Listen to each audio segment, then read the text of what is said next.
नमस्ते। इस्लाम घोषणा करता है कि मोहम्मद के कर्म पूर्ण हैं और बाध्यकारी हैं। तो आज हम एक बहुत सटीक प्रश्न पूछते हैं। कोई भावनात्मक प्रश्न नहीं, कोई राजनीतिक प्रश्न नहीं, बल्कि एक संरचनात्मक प्रश्न। यदि ये सत्य है, तो कौन सी नैतिक और आचार प्रणाली उत्पन्न होती है?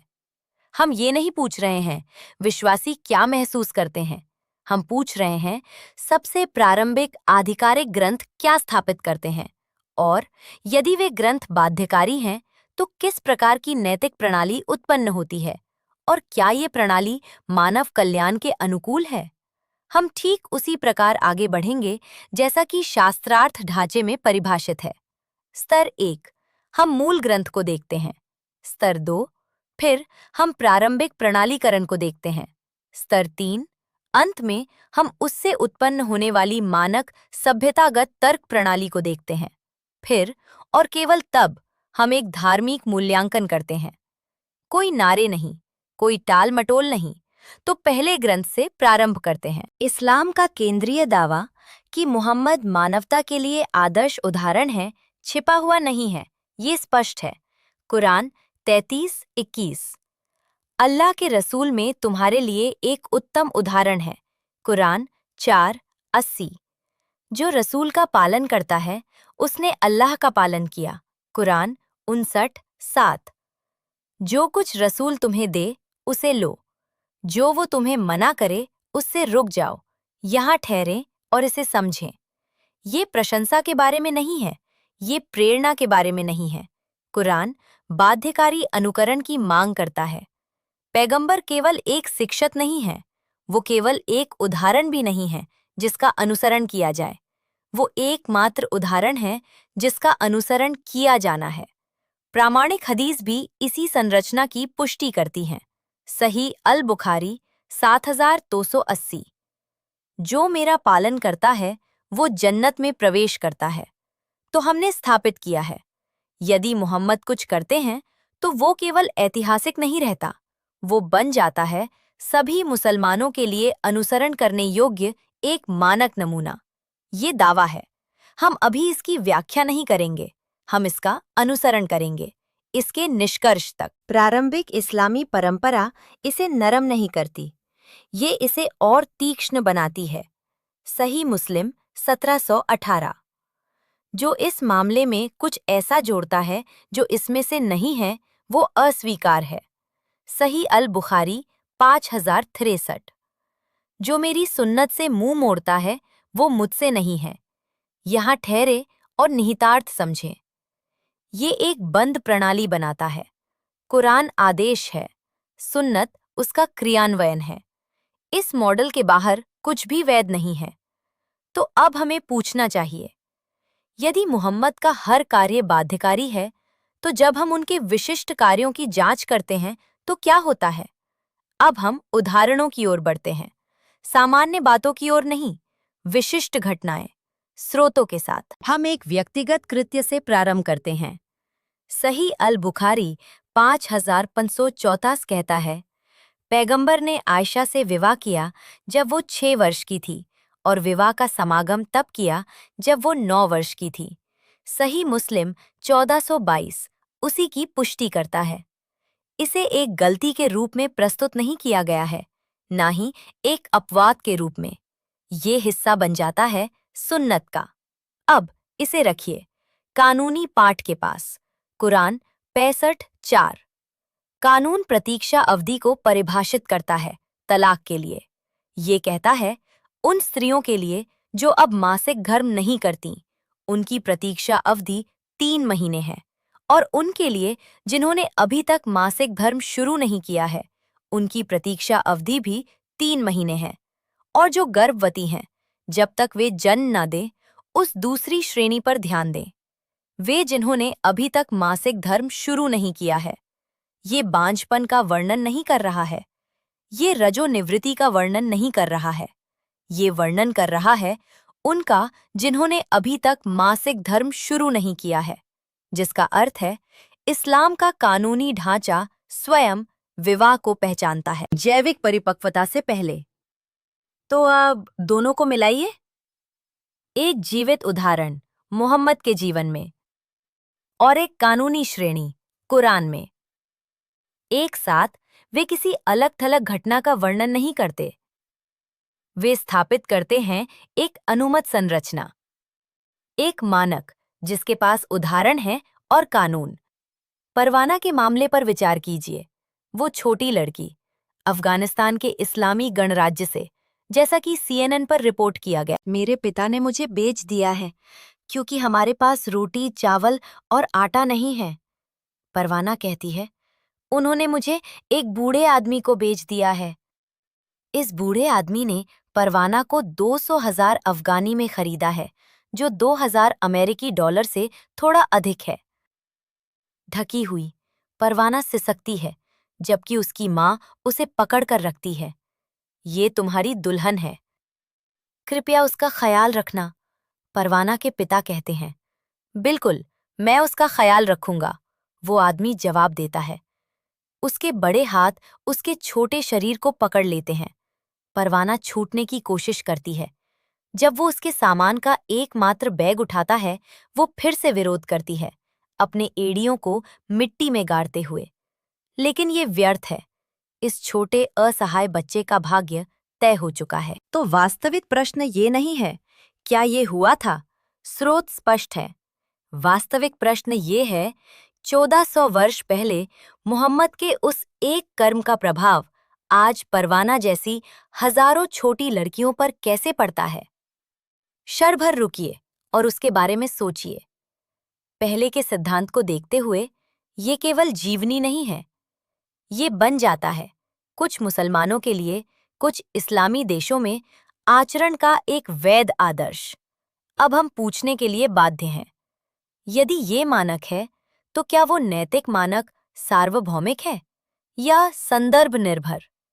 क्योंकि दावा ये नहीं था वो अपने समय के लिए सही थे, दावा ये था वो हर समय के लिए आदर्श हैं। अतः उस कर्म को सीमित नहीं किया जा सकता, स्वयं सिद्धांत को कमजोर किए बिना। ये हमारा पहला तनाव प्रस्तुत करता है। क्या नैतिकता किसी सार्वभौमिक सिद्धांत में आधारित है या किसी विशिष्ट व्यक्ति के अनुकरण में। इसे थामे रखिए, और भी है। अब हम युद्ध की ओर बढ़ते हैं। मदीना की घेराबंदी के बाद यहूदी कबीला बनु कुरैजा मुसलमानों के सामने समर्पण कर गया। उन्होंने सहमति दी कि उनका न्याय साद इब्ने मुआद द्वारा किया जाएगा, जो एक मुसलमान थे जिनसे उनके पूर्व संबंध थे।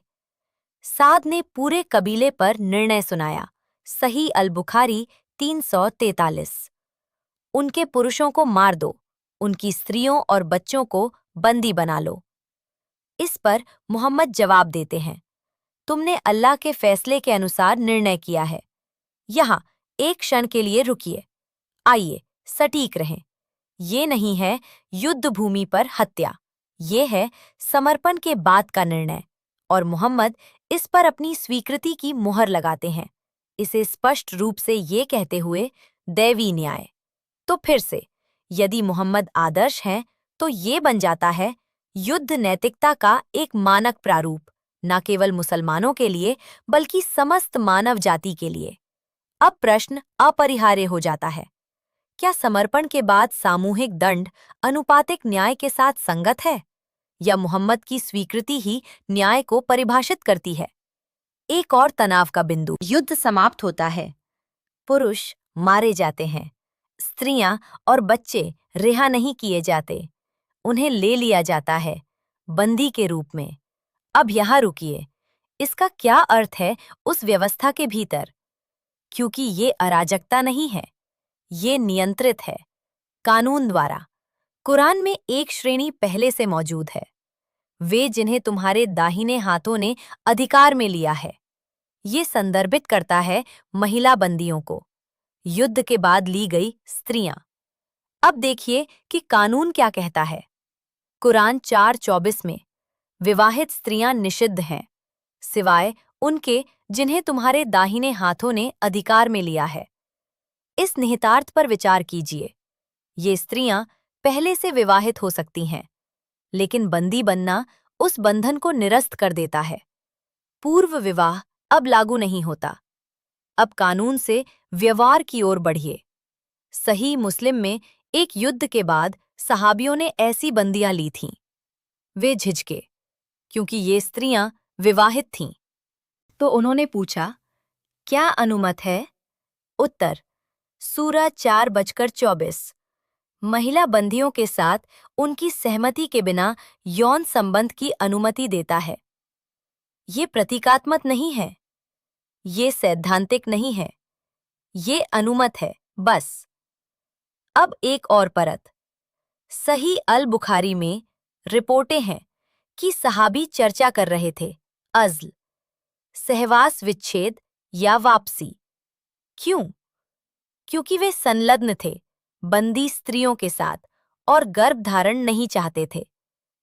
तो फिर से, ये दूर का कानून नहीं है, ये सक्रिय है, लागू किया गया, नियंत्रित। अब इसे वापस जोड़िए उससे जो आपने अभी देखा। बनु कुरैजा, पुरुष जा चुके हैं, स्त्रियां इस व्यवस्था में प्रवेश करती हैं, अस्थायी रूप से नहीं, बल्कि एक परिभाषित श्रेणी के रूप में, यौन दासियां, कानून के भीतर। अब इसे जोड़िए पहले के सिद्धांत से। यदि मोहम्मद का उदाहरण मानक है और कुरान दैवीय कानूनी अधिकार प्रदान करता है, तो ये नहीं है कोई अलग थलग युद्धकालीन अपवाद। ये एक संरचित अनुमति है, नियमों के साथ, पूर्व उदाहरण के साथ और निरंतरता के साथ, ढांचे के भीतर निर्मित। तो प्रश्न अब ये नहीं है युद्ध के बाद क्या हुआ, प्रामाणिक स्रोत आपको बताते हैं। वास्तविक प्रश्न ये है, ये किस प्रकार की व्यवस्था निर्मित करता है। अब एक विशिष्ट मामले पर विचार कीजिए। सही अल बुखारी 371। खैबर के बाद मुसलमान सफिया के पिता और पति को मार देते हैं, उसे बंदी बना लिया जाता है। फिर मुहम्मद द्वारा दावा किया जाता है अपनी पत्नियों में से एक के रूप में। यहाँ एक क्षण के लिए रुकिए। फिर से, यदि मुहम्मद आदर्श हैं तो ये आकस्मिक नहीं है, ये बन जाता है एक वैध नैतिक श्रेणी। सफिया माले गनीमत थी, युद्ध की लूट, यौन दास्ता के लिए नियत। लेकिन जब वो मुहम्मद की पत्नी बनी, वो बदलकर अल मुमिनीन बन गई, ईमान वालों की माँ। तो हमें पूछना चाहिए, क्या सफिया केवल सम्मानित बनी क्योंकि वो मुहम्मद की पत्नी बन गई? खैबर की और सभी अन्य युद्धों की अन्य महिला बंदियों का क्या हुआ जो मुहम्मद की पत्नियां नहीं बनी? उसके बारे में सोचिए। अब हम बोल और असहमति की जांच करते हैं। सही अल बुखारी 4047। मुहम्मद कहते हैं, कौन मुझे काब इब्ने अल अशरफ से छुटकारा दिलाएगा? एक सहाबी उसे छल के माध्यम से मार देता है। मुहम्मद स्वीकृति देते हैं। एक अन्य रिपोर्ट, सही मुस्लिम 1749, युद्ध छल है। रुकिए, यहाँ हम दो सिद्धांत देखते हैं। मुहम्मद की आलोचना समाप्ति की ओर ले जाती है, इसे प्राप्त करने के लिए छल की अनुमति है। तो फिर से, यदि पैगंबर आदर्श हैं तो ये बन जाता है एक मानक राजनीतिक नैतिकता। अब प्रश्न बनता है, क्या सत्य प्राधिकरण के अधीन है? क्या असहमति मृत्यु से दंडनीय है? अब हम सभी मामलों को एक साथ रखते हैं, भावनात्मक रूप से नहीं, संरचनात्मक रूप से।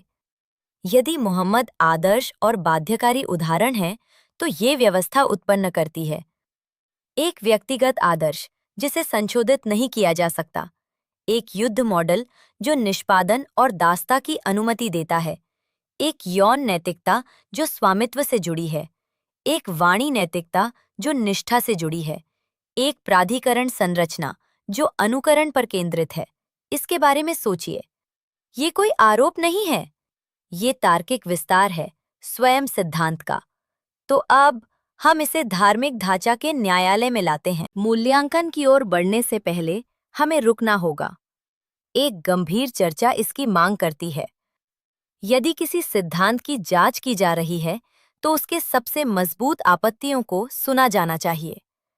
उन्हें खारिज नहीं किया जाना चाहिए, उन्हें विकृत नहीं किया जाना चाहिए, उनका समाधान किया जाना चाहिए। तो आइए सबसे सामान्य आपत्तियों को ले, एक एक करके। और उनका परीक्षण करे, उसी विधि का उपयोग करते हुए। पाठ, संरचना, तर्क, कुछ और नहीं। आपत्ति 1। ये केवल उस समय के लिए था।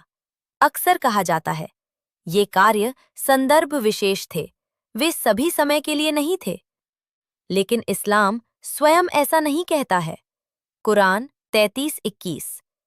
अल्लाह के रसूल में तुम्हारे लिए एक उत्तम आदर्श है। इस आयत में कोई समय सीमा नहीं है, ये सभी समय के लिए है। कुरान 59:7। जो कुछ रसूल तुम्हें दें, उसे ले लो। यहाँ कोई योग्यता नहीं है या किसी विशेष युग तक कोई सीमा नहीं है। और इस्लाम समर्पण और आज्ञाकारिता को मुक्ति से जोड़ता है। सहीह अल बुखारी 7080।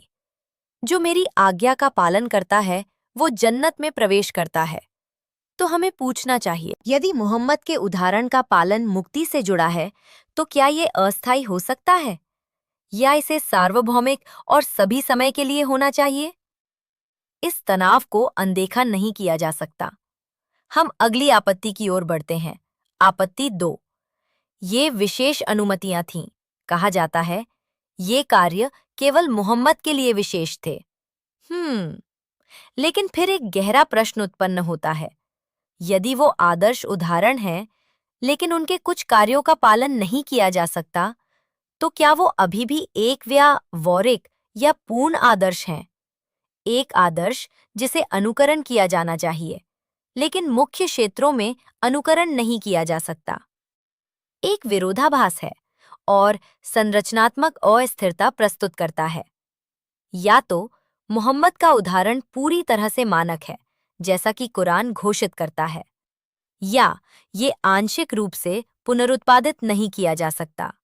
दोनों एक साथ कायम नहीं रह सकते बिना विरोधाभास के।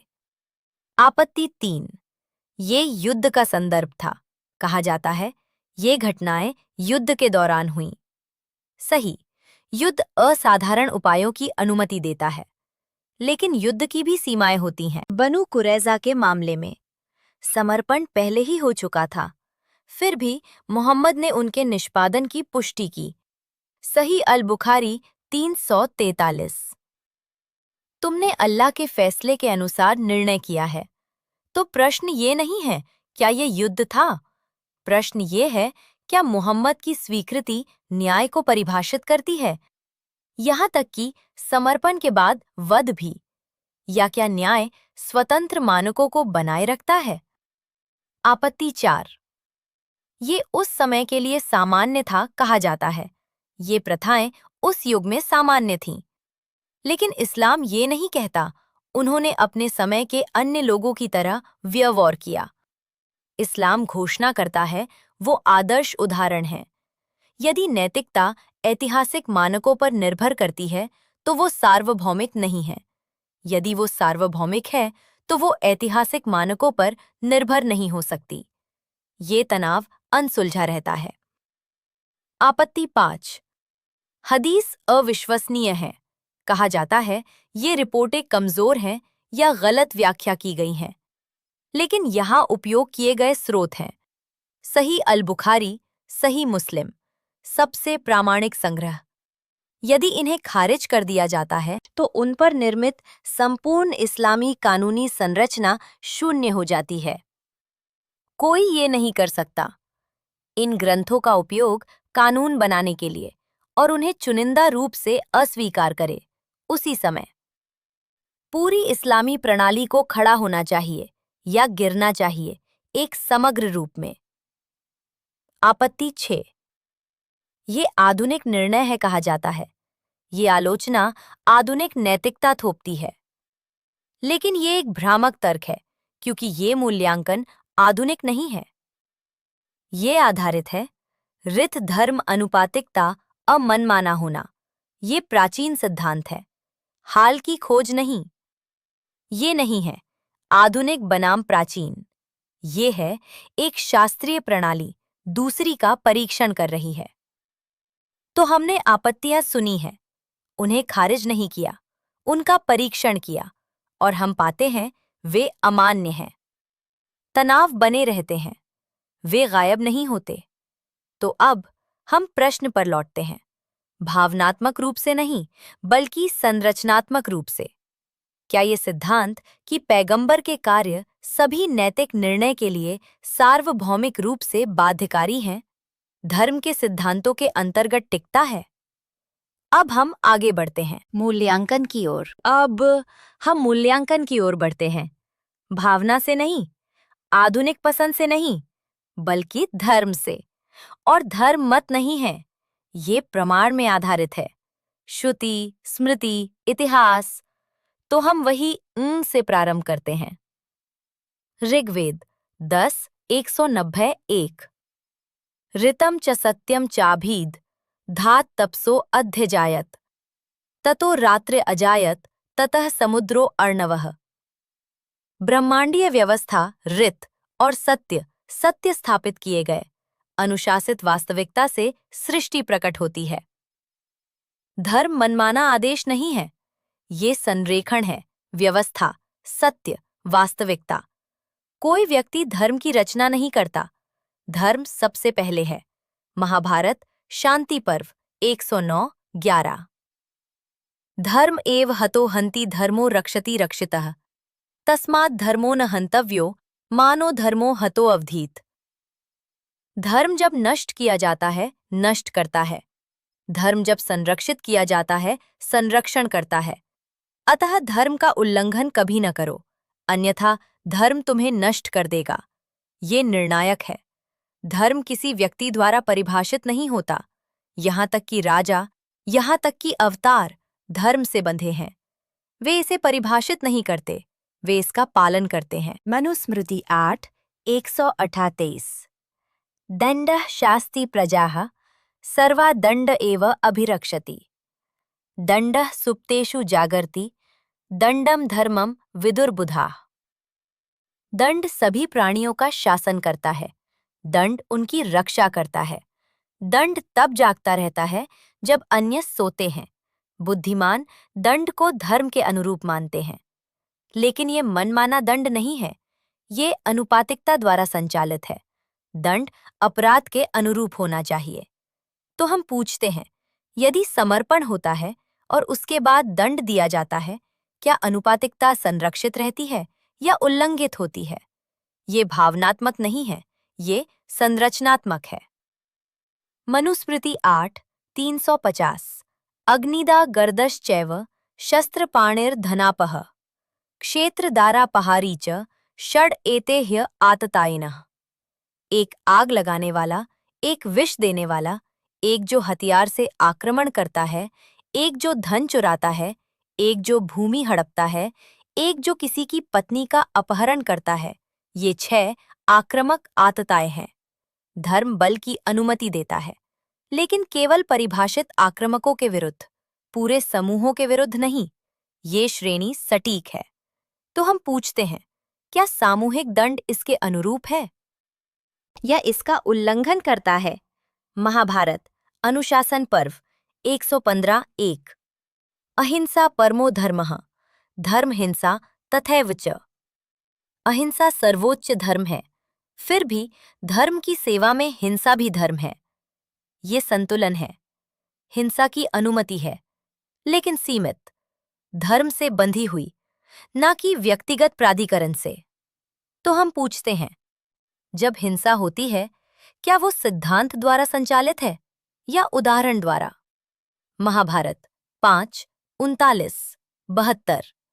सत्यम एव परो धर्मः सत्यम एव परम तपः सत्यम एव परम ब्रह्म सत्येन धार्यते जगत। सत्य ही सर्वोच्च धर्म है, सत्य ही सर्वोच्च तप है, सत्य ही सर्वोच्च वास्तविकता है। संसार सत्य से धारण किया जाता है। धर्म में सत्य किसी भी व्यक्ति के अधीन नहीं है। कोई भी प्राधिकरण सत्य से ऊपर नहीं है। कोई भी व्यक्तित्व प्रश्न से परे नहीं है। तो हम पूछते हैं, यदि आलोचना समाप्ति की ओर ले जाती है, क्या सत्य संरक्षित है या अधीन कर दिया गया है? तो हमने स्थापित किया है, धर्म की आवश्यकता है। सत्य के साथ संरेखित व्यवस्था, अनुपातिकता के साथ संरेखित न्याय, सिद्धांत द्वारा सीमित हिंसा, धर्म के अधीन प्राधिकरण। अब प्रश्न अपरिहार्य हो जाता है, क्या वो सिद्धांत जिसे हमने परखा, जहां एक ही व्यक्ति सभी नैतिकता के लिए बाध्यकारी आदर्श बन जाता है, इन सिद्धांतों को संतुष्ट करता है या उन पर दबाव डालता है? अब हम आगे बढ़ते हैं अंतिम निर्णय की ओर। अब हम शास्त्रार्थ ढांचे को लागू करते हैं, भावनात्मक रूप से नहीं, बल्कि संरचनात्मक रूप से। क्या यह सिद्धांत पैगंबर का उदाहरण कानून और नैतिकता के लिए मानक है, इन सिद्धांतों को संतुष्ट करता है? आइए परीक्षण करें। अनुपातिकता अनुपस्थित, क्योंकि कर्म न्याय संगत बन जाते हैं अनुकरण के द्वारा, ना कि आंतरिक संतुलन के द्वारा।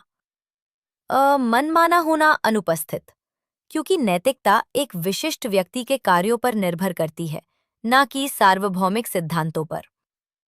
सार्वभौमिक नैतिक उपलब्धता अनुपलब्ध, क्योंकि नैतिकता को जीवनी के माध्यम से सीखना पड़ता है, केवल तर्क से नहीं। दैवी गुणों में अविरोध अनुपस्थित, क्योंकि दया, न्याय और शक्ति समाहित हो जाते हैं, जो कुछ भी मुहम्मद करते हैं। अब धर्म का मानक। धर्म कोई व्यक्ति नहीं है, धर्म है वो जो व्यवस्था को धारण करता है। सत्य, अनुपातिकता, अमनमाना होना, यहाँ तक कि अवतार धर्म से बंधे हैं, वे इसे परिभाषित नहीं करते। याद कीजिए जब गांधारी कृष्ण को शाप देती हैं, कृष्ण वो भगवान हैं, और फिर भी वो स्वयं को समर्पित करते हैं धार्मिक शक्ति के प्रति एक पतिव्रता स्त्री की। ये महत्वपूर्ण अंतर है। तो निर्णय, ये सिद्धांत कि मुहम्मद के कार्य संपूर्ण मानवता के लिए मानक और बाध्यकारी हैं, धार्मिक सिद्धांतों के साथ असंगत, भावना के कारण नहीं, बल्कि क्योंकि ये प्रतिस्थापित करता है सार्वभौमिक धर्म व्यक्तिगत उदाहरण से। और जैसे ही ऐसा होता है, न्याय सापेक्ष हो जाता है, सत्य अधीन हो जाता है, और धर्म अब मानक नहीं रहता, इसे प्रतिस्थापित कर दिया जाता है। ये लोगों पर निर्णय नहीं है, ये सिद्धांत का संरचनात्मक मूल्यांकन है। यदि आप असहमत हैं, प्रमाण लाएं।